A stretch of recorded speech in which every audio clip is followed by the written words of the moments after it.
Victoire évidente hein, du FC Barcelone, 3 buts à 0 face à Osasuna. C'était un match classique, hein, normal, c'est Osasuna, les gars, on va pas trop s'exciter. Mais c'était important de gagner ce match pour reprendre un peu d'avance par rapport au Real Madrid. C'est seulement 3 points, mais c'est déjà quelque chose. En bas de classement, il y a de cela quelques temps et on a su revenir. Ça, c'est très très important. N'hésite pas de t'abonner, de liker, de partager et surtout de me laisser un tout petit commentaire. Ici, on parle de football et de toute l'actualité qui gravite autour du sport. Pour le cas de Daniel Mo. Voilà, Daniel Mo, c'est le joueur que tout le monde aime bien voir jouer parce qu'il est friand, il est tactile. Et là, il a pu avoir un penalty et c'est la petite polémique du soir. Donc tout le monde pensait que c'était pas normal que l'arbitre puisse donner le penalty. Si, parce que le joueur rentre dans la surface juste au moment où Daniel Mo n'a pas encore tiré son penalty. Et ça, c'est une infraction, ça a été sanctionné. Là, l'arbitre, il a bien fait son boulot. Il a retiré et Daniel Mo a marqué derrière. Même s'il n'a pas beaucoup jubilé, mais voilà, il a marqué, c'était important qu'il marque. Mais la note négative suite à ça, c'est que voilà, il s'est blessé et c'est pas une très bonne nouvelle pour nous. En tout cas, pour les matchs à venir, on aura besoin d'un Daniel Mo très très en forme, surtout pour la Ligue des Champions.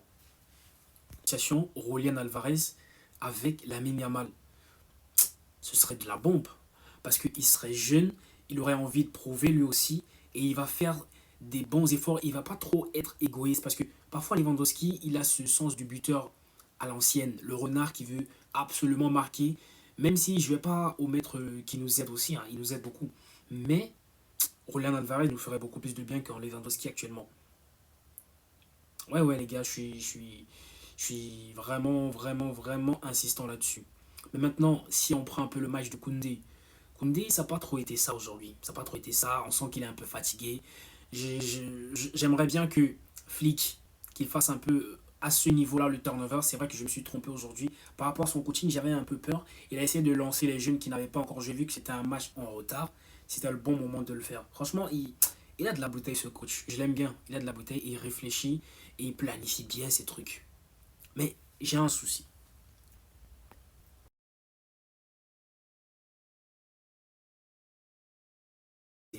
C'est Pedri.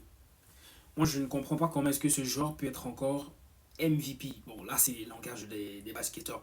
Comment est-ce qu'il a fait pour être homme du match ici?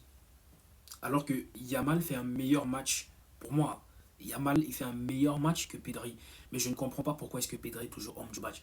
Soit parce que c'est lui le capitaine, soit parce que le Barça a pour ambition de faire de lui celui qui a gagné le plus de fois le meilleur joueur pour l'FC Barcelone pendant la saison. Je ne remets pas ici en cause. Je ne remets pas en cause ici son talent ni les performances qu'il a eu à prouver, encore moins le match qui nous a sorti aujourd'hui. Mais j'ai un problème avec ce gars, c'est que pendant les gros matchs, ce qui nous tue, c'est ce qu'il fait là. Là, on ne le voit pas parce que c'est pas encore visible, parce que c'est pas pendant les grands matchs. Là, c'est une petite équipe. Il y a des actions pendant le match, je regarde, Pedri, il prend la balle, il fait des râteaux, il revient derrière, il fait des trucs inutiles. Parfois, c'est une contre-attaque où il doit la jouer en une fois. Comme ça, tac, vers l'avant pour qu'on marque et il ne le fait pas. Il va casser le rythme. C'est bien de casser le rythme de l'Atlético, etc. Mais il y a des moments où il faut tuer. Et c'est ça qui nous manque parfois. C'est là où le Real de Madrid dépasse la grande majorité des clubs ici en Europe. Et c'est là où il nous dépasse. C'est que quand tu vois un match de Madrid, quand ils ont le moment de piquer, ils vont piquer. Tu ne vas pas avoir un milieu du Real qui va avoir l'opportunité d'aller vers l'avant ou de donner une passe tranchante directe qui va aller vers le but, qui va rentrer avec casser pour casser le rythme et faire le beau jeu, etc. Non, c'est pas ça qu'on veut. On veut que tu sois pragmatique. Vas-y droit au but directement.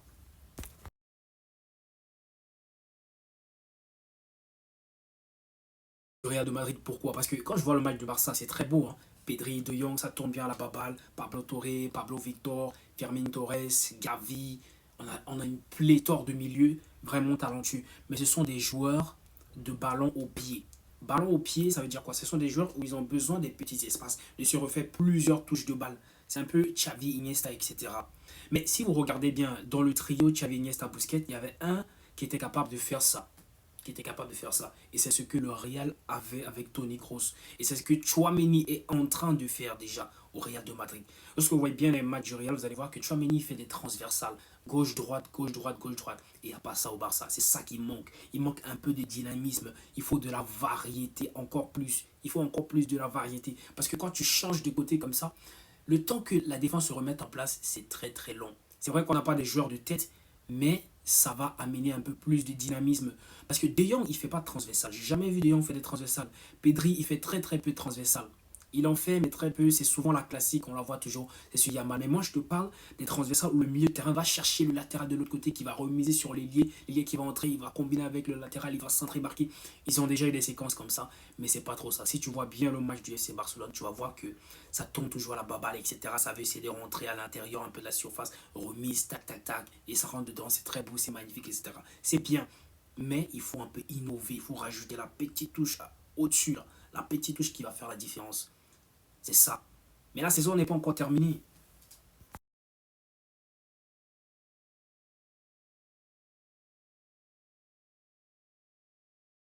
Parce qu'il faut qu'on joue contre Madrid. Et c'est là, ce sera là le tournant de la saison. Ce sera là qu'il va falloir être tranchant. Ce sera là qu'il ne va pas falloir badiner, qu'il ne va pas falloir danser un tout petit peu. Il va falloir être tranchant, pragmatique, direct, droit au but. C'est juste ça que j'ai. C'est juste sur ça que j'aimerais insister. Maintenant, il faut qu'on remercie un homme. Il y a un homme qu'il faut remercier. Il y a un homme qu'il faut remercier, c'est Hans-Dieter Flick. Merci d'être venu au Barça. Parce que je ne sais pas ce que ce club serait devenu si ce monsieur n'était pas là. Je ne sais pas. On serait en voie de disparition parce qu'on était tellement nuls, faibles. Je ne sais même pas quoi dire. Il a su revenir donner la mentalité allemande. Mentalité allemande. Vous avez la ref. Il a donné un dynamisme, une discipline, une envie. Et l'équipe, elle est tellement jeune. L'équipe est tellement jeune que ça donne, ça leur donne un nouveau souffle. Et ils ont envie de prouver qu'ils peuvent, ils ont envie de prouver qu'ils sont des gens et qu'ils peuvent ramener ces Ligues des Champions à Barcelone. Et c'est ce qu'on souhaite. Si tu t'es pas abonné, abonne-toi, like, partage. Et rendez-vous très très bientôt pour un prochain débrief.